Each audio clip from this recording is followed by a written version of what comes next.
Hello friends, ನಮಸ್ತೆ. ಜ್ಯೋತಿ ಅಡುಗೆ ಚಾನಲ್ಗೆ ಸ್ವಾಗತ. ನಾವಿವತ್ತು ಉತ್ತರ ಕರ್ನಾಟಕ ಸ್ಟೈಲ್ ಶೇಂಗಾ ಸಾಂಬಾರು ಮಾಡೋಣ. ಹೇಗೆ ಮಾಡೋದು ಅಂತ ನೋಡೋಣ ಬನ್ನಿ.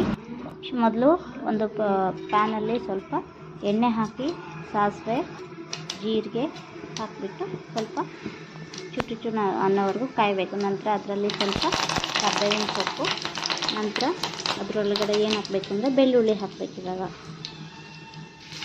ಬೆಳ್ಳುಳ್ಳಿ ಹಾಕಿಬಿಟ್ಟು ಬೆಳ್ಳುಳ್ಳಿನೂ ಅದು ಸ್ವಲ್ಪ ಕಂದು ಬಣ್ಣ ಬರೋವರೆಗೂ ಬಾಡಿಸ್ಕೋಬೇಕು. ನಂತರ ಅದರಲ್ಲಿ ತಗೊಂಡಂಥ 1 ಅಥವಾ 2 ಟೊಮೆಟೊನ ಹಾಕಬೇಕು.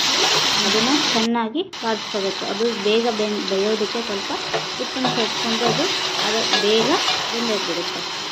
ನಂತರ ಅದು ಸ್ವಲ್ಪ ಕೆಂಪು ಟೊಮೊಟೊ ಎಲ್ಲ ಮೆತ್ತಗಾಗೋವರೆಗೂ ವೇಟ್ ಮಾಡಿ ನಂತರ ಅದರಲ್ಲಿ ಸ್ವಲ್ಪ ಅರಿಶಿನ ಮತ್ತು ಮಸಾಲೆ ಖಾರ ಅಂತ ಮಾಡ್ತೀವಿ ಉತ್ತರ ಕರ್ನಾಟಕ ಸೈಡಲ್ಲಿ, ಅಥವಾ ನೀವು ಗರಂ ಮಸಾಲ ಕೂಡ ಸೇರಿಸ್ಕೋಬೋದು. ನಂತರ ಸ್ವಲ್ಪ ಅಚ್ಚ ಖಾರದ ಪುಡಿ ಅದನ್ನೆಲ್ಲ ಹಾಕಿಬಿಟ್ಟು ಚೆನ್ನಾಗಿ ಮಿಕ್ಸ್ ಮಾಡಿ ಒಂದು 2 ಮಿನಿಟ್ಸ್ ಅದನ್ನು ಬೇಯೋದಕ್ಕೆ ಬಿಡಬೇಕು. ಅದು ಬೆಂದ ತಕ್ಷಣ ನೋಡಿ ಎಷ್ಟು ಚೆನ್ನಾಗಿ ಆಯಿಲೆಲ್ಲ ಬಿಟ್ಕೊಂಡಿರುತ್ತೆ.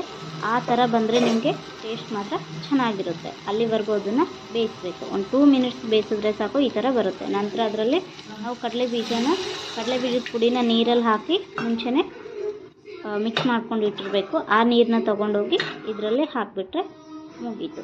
ನಂತರ ಅದರಲ್ಲಿ ಚೂರು ಬೆಲ್ಲ ಅಥವಾ ಗೂಡು ಏನಂತೀರ ನೀವು, ಜಾಗೀರ್, ಅದನ್ನು ಸ್ವಲ್ಪ ಹಾಕಿ ನಂತರ ಅದ್ರ ಮೇಲೆ ಕೊತ್ತಂಬರಿ ಸೊಪ್ಪು ಉದುರಿಸ್ಬಿಟ್ಟು ಒಂದು ಕುದಿ ಬರೋವರೆಗೂ ಚೆನ್ನಾಗಿ ಕುದಿಸ್ಬಿಟ್ರೆ ಸಾಕು.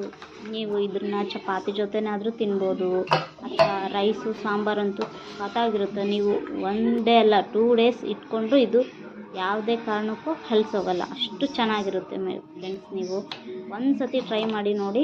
ಚೆನ್ನಾಗಿ ಅನಿಸಿದ್ರೆ ನನ್ನ